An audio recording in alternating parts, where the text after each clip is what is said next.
नमस्कार मंडळी, मी सुनील डिमेलो वसई वटार। आज आम्ही तुमच्यासाठी घेऊन आलेलो आहोत कुपारी लोकांची, वाडवळ लोकांची, ईस्ट इंडियन समाजाची आणि काही अंशी गोवन समाजाची एक पारंपरिक स्वीट डिश। तिचं नाव आहे, कादोडी भाषेमध्ये कुपारी लोक तिला खपशो असं म्हणतात। ही डिश मुख्यतः थंडीच्या दिवसामध्ये बनवली जाते, यामुळे ह्या डिश मध्ये भरपूर न्यूट्रिशन्स आहेत आणि थंडीमध्ये आपल्याला जास्त उष्मांकाची गरज असते आपल्या शरीराला, त्यासाठी ही डिश एकदम सुटेबल आहे। तर आपण पाहूया आता ह्या डिश साठी आपल्याला काय साहित्य लागणार आहे आणि त्यानंतर आपण ह्याची कृती पाहणार आहोत। तर याचं मुख्य साहित्य आहे हे अनपॉलिश्ड तांदूळ। हे आपण 500 ग्रॅम अनपॉलिश्ड तांदूळ घेणार आहोत। या तांदळाचं वैशिष्ट्य असं की ह्यामध्ये भरपूर प्रमाणामध्ये व्हिटॅमिन बी आणि आयर्न असते आणि इतर भरपूर न्यूट्रिशन्स देखील असतात। हे तांदूळ तुम्हाला तांदळाचे व्यापारी, डाळींचे व्यापारी किंवा अगदी साध्या दुकानात देखील मिळू शकतील किंवा तुम्ही एखाद्या गिरणीमध्ये चौकशी करू शकता। हे तांदूळ आपल्याला 500 ग्रॅम हवे आहेत। त्यानंतर आहेत आपल्याला चिक्कीचं गुळ घ्यायचं आहे। चिक्की गुळ हे देखील आपल्याला कोणत्याही दुकानामध्ये उपलब्ध असते। हे चिक्की गुळ आपल्याला 400 ग्रॅम घ्यायचं आहे। त्यानंतर आहे किसलेला नारळ। हे खोबरं जे आहे हे पूर्ण खोबरं झालेलं नाही, तर थोडं जो ओलसर असतो नारळ, तो आपल्याला 3 नारळ घ्यायचे आहेत, पूर्ण नारळ। जर छोटे असतील तर, मोठे असतील तर 2 नारळ देखील ठीक आहेत। हे आपल्याला पूर्ण किसून घ्यायचं आहे। त्यानंतर आपल्याला 100 ग्रॅम शेंगदाणे घ्यायचे आहेत। ह्या शेंगदाण्याची आपण नंतर पूड नाही पण कूट करणार आहोत। त्यानंतर आपल्याला घ्यायचे आहेत तीळ। हे तीळ आपण 150 ग्रॅम घेतलेले आहेत। हे देखील आपल्याला खरपूस भाजून घ्यायचे आहेत। आणि नंतर आहे तूप। हे तूप आपण घट्ट तूप घेतलेलं आहे। हे घट्ट तूप आपल्याला जवळपास 3 चमचे घ्यायचे आहेत। ओके, आणि जर हे वितळलेलं तुम्ही घेतलं तर कदाचित 4 किंवा 5 चमचे देखील लागू शकतात। आणि त्यानंतर आहे तुमच्या आवडीनुसार तुम्ही यामध्ये बदाम किंवा इतर काही प्रकारचे जे बेदाणे असतात ते तुम्ही ह्यामध्ये टाकू शकता। कोणी बदाम टाकू शकतं, तुम्ही इतर काही बेदाणे देखील टाकू शकता। तर आता आपण प्रत्यक्ष पाककृतीला सुरुवात करणार आहोत। तर आईने मला आता सांगितलं की जर खोबरं, ओला नारळ उपलब्ध नसेल तर तुम्ही खोबरं देखील घेऊ शकता आणि तुम्ही मिक्सीमध्ये तुम्ही त्याला किस करू शकता, त्याचा किस करू शकता। आणि हे शेंगदाणे जे आहेत, हे शेंगदाणे देखील अर्थातच आपल्याला भाजलेले शेंगदाणे घ्यायचे आहेत आणि त्याचे आपल्याला नंतर कूट करून घ्यायचं आहे। तर जाणून घेऊया खपशो हा जो खाद्य प्रकार आहे तो नक्की कसा बनवतात। मंडळी, एक महत्वाचं सांगायचं विसरून गेलो। ही पाककृती तयार करण्यासाठी, ही डिश तयार करण्यासाठी आपल्याला जवळजवळ 10 ते 15 तासांचा वेळ द्यावा लागतो प्रत्यक्ष कृती करण्या अगोदर। घाबरू नका, प्रत्यक्ष तुम्हाला काही करायचं नाहीये। तर आपल्याला काय करायचंय, हे जे तांदूळ आहेत अनपॉलिश्ड 500 ग्रॅम तांदूळ, ते आपल्याला जवळजवळ 8 ते 10 तास पाण्यामध्ये भिजत ठेवायचे आणि आपल्याला असे भिजवायचे जेणेकरून त्या तांदळाच्या वरती 1 ते 1.5 इंच पाणी राहील। अशा प्रकारे हे तांदूळ पूर्ण बुडले पाहिजेत पाण्यामध्ये।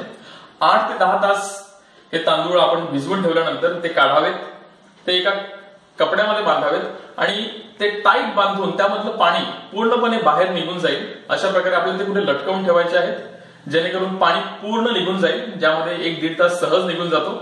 त्यानंतर हे तांदूळ आपल्याला खरपूस भाजून घ्यायचे आहेत। एका कढईमध्ये ते तांदूळ आपण पूर्ण भाजून घेणार आहोत आणि हे भाजलेल्या तांदळाचं आपल्याला पीठ करायचं आहे।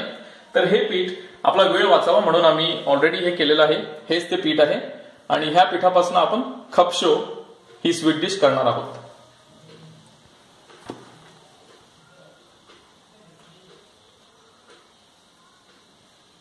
आता आपण चुलीवर हे भांडं ठेवलेलं आहे आणि त्यामध्ये आपण हे घट्ट तूप, जे मी तुम्हाला सांगितलं होतं, 3 चमचे घट्ट तूप, साजूक तूप, ते आपण आता टाकणार आहोत।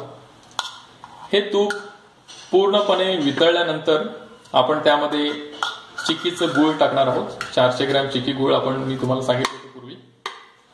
तर हे चिक्की गुळ देखील आपण त्यामध्ये टाकणार आहोत। तर आता तुम्ही पाहू शकता हे तूप पूर्णपणे वितळलेलं आहे। त्यामध्ये आता आपण चिक्कीचं गुळ टाकणार आहोत। तर ह्यामध्ये आता आपण हे चिक्कीचं गुळ टाकणार आहोत। हे गुळ देखील तुपाप्रमाणेच विरघळणार आहे। आपल्याला फक्त त्याला थोडं ढवळावं लागेल, मग ते आपोआप वितळेल आणि तुपाबरोबर एकजीव होईल।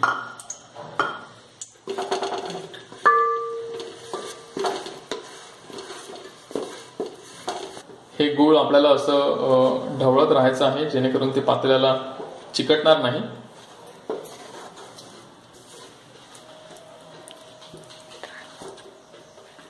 ह्या गुळाचे जर छोटे काप केले तर हे लवकर वितळण्यास मदत होते. तर आपण पाहत आहात की हे 2 मोठे खडे असल्यामुळे ह्याला थोडा वेळ लागतोय.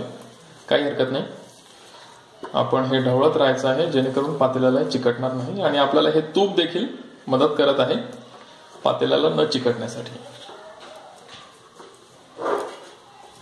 मंडळी, आता हे गूळ आणि तूप हे एकजीव झालेलं आहे आणि हा गुळाचा पाक तयार झालेला आहे.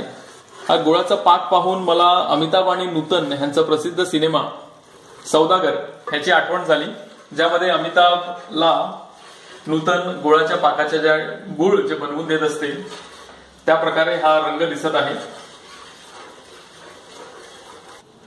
तर 3 नारळ जे आपण घेतले होते किस करून ते आता आपण ह्यामध्ये टाकणार आहोत. हे नारळ आपल्याला, हा नारळ जो आहे तो आपल्याला पूर्णपणे शिजवून घ्यायचा आहे.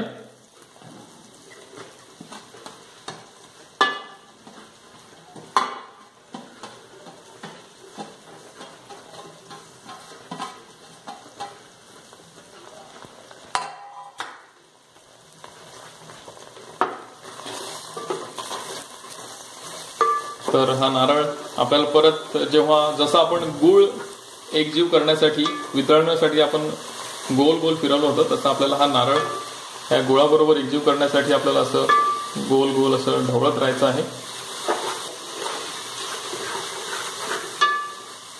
ओके, आपल्याला असं हे पूर्ण वेळ ढवळत राहायचं आहे, जेणेकरून हे खाली लागणार नाही पातेल्याला. त्यावेळेला तुम्ही गॅस कमी जास्त करू शकता ऍडजस्ट करण्यासाठी. तर आता तुम्ही बघू शकता की नारळ हा जो आहे, खोबरं हे शिजत आलेलं आहे. अजून थोडा वेळ लागेल यासाठी. तुम्ही बघू शकता आता नारळातलं जे तेल आहे ते बाहेर आलेलं आहे आणि हा ओलावा आलेला आहे, जो ओलसरपणा दिसतोय, त्यावरून आपण सांगू शकतो की हा नारळ आता शिजत आलेला आहे. ठीक आहे, तरी देखील आपल्याला हे ढवळतच राहायचं आहे, जेणेकरून पातेल्याला नारळ आणि गूळ चिकटणार नाही. मंडळी, तूप आणि खोबरं ह्यांच्या मिश्रणातून जो खमंग वास सुटलेला आहे तो टेस्ट करण्याचा मोह मला आवरत नाहीये. खूपच छान असं हे मिश्रण झालेलं आहे. आणि माफ करा, आता अशी टेक्नॉलॉजी आलेली नाहीये की जी मी तुम्हाला मोबाईल मधून किंवा ह्या युट्यूबच्या माध्यमातून तुम्हाला हे पाठवू शकेन. खूपच छान खमंग वास सुटलेला आहे. मंडळी, आता तुम्ही पाहू शकता की ह्या आपल्या नारळाला आणि गुळाला हलकासा तपकिरी ब्राउनिश असा कलर आलेला आहे. म्हणजे ह्यावरून आपण सांगू शकतो, आणि हा जो ओलसरपणा आहे त्यावरून आपण सांगू शकतो की नारळ आता शिजलेला आहे. मंद आचेवर आपल्याला जवळजवळ 4 ते 4.5 मिनिटं लागली हा नारळ पूर्ण शिजण्यासाठी. मंडळी, आता आपल्याला मुख्य इन्ग्रेडियंट म्हणजे जे ब्राऊन तांदूळ होते त्याचं पीठ आपल्याला आता ह्यामध्ये टाकून घ्यायचं आहे आणि पुन्हा एकदा ढवळत राहायचं आहे.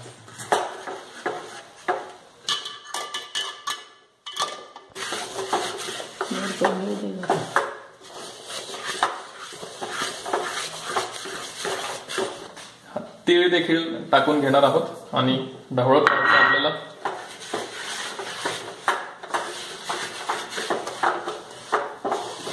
हे पीठ आता छानपैकी घट्ट झालेलं आहे. आता आपण त्यामध्ये शेंगदाण्याचं कूट देखील टाकणार आहोत. हे शेंगदाणे, त्याचं कूट तुम्ही बघू शकता. आपण पूर्ण पीठ केलेलं नाहीये, शेंगदाणे दिसत आहेत. तर आपल्याला पूर्ण एकदा हे एकजीव करून घेण्यासाठी पूर्ण असं ढवळून त्याला एकजीव करून घ्यायचं आहे. आपली ही स्वीट डिश खपशो तयार झालेली आहे. आपल्याला हे गरम असतानाच एका ताटामध्ये त्या ताटाला तूप लावून घेऊन त्यावरती गरम असतानाच हे टाकून घ्यायचं आहे. मी माझ्या आईला सांगितलं की त्या ताटाला तूप लाव, जेणेकरून हे ताबडतोब त्यावर टाकता येईल आणि मग आपल्याला ते थापून घ्यायचं आहे व्यवस्थित. तर आता आपण, तुम्ही बघता की माझी आई ताटाला तूप लावून घेते. तर हे आता आपण ह्या ताटामध्ये करून घेणार आहोत.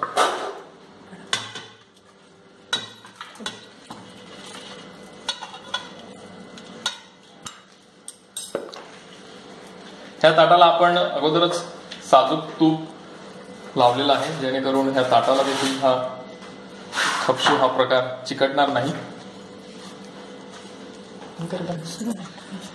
आणि एखादं केळीचं पान किंवा प्लास्टिकची पिशवी त्याला थोडंसं तूप लावून हे असं थापून घ्यायचं आहे. पूर्ण ताटामध्ये पसरलं ह्या पद्धतीने आपण हे थापून घेत आहोत.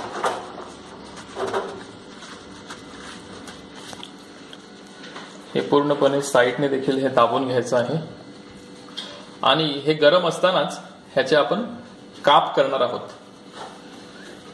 ठीक आहे, कारण एकदा कडक झाल्यानंतर ह्यामध्ये सुरी शिरणं शक्य नसते. तर हे आता पूर्णपणे सेट झालेलं आहे आणि हे गरम असतानाच आपण ह्याचे आता काप करणार आहोत. तर मंडळी, ह्या खपशा कापण्याची देखील एक विशिष्ट पद्धत असते. आपण पहिल्या उभ्या लाईन अशा आखून घेणार आहोत आणि त्यानंतर आपल्याला हे डायमंड शेपमध्ये कापायचे आहेत. ठीक आहे, तर मी पहिल्या उभ्या लाईन आखून घेतो. तर हे उभे लाईन्स आपल्या आखून झालेले आहेत. तर अशा प्रकारे आपल्याला या डायमंड शेपमध्ये हे काप खपशांचे कापून घ्यायचे आहेत. अशा प्रकारे हा डायमंड शेप तुम्ही बघू शकता. काजू कतलीचा जो शेप असतो तशा प्रकारे आपल्याला ही घरगुती आपली काजू कतली करता येते. घरगुती kaju katli with full of nutritions आणि खात्रीशीर जे आपले इन्ग्रेडियंट्स आहेत तेच.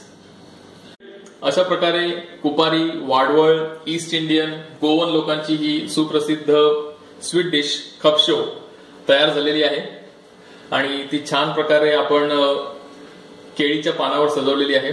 मला तर बाबा बिलकुल मोह आवरत नाहीये ही खपशी कशी झालेली आहे ते पाहण्याचं. तर मी एक तुकडा उचलतो आणि मटकावतो.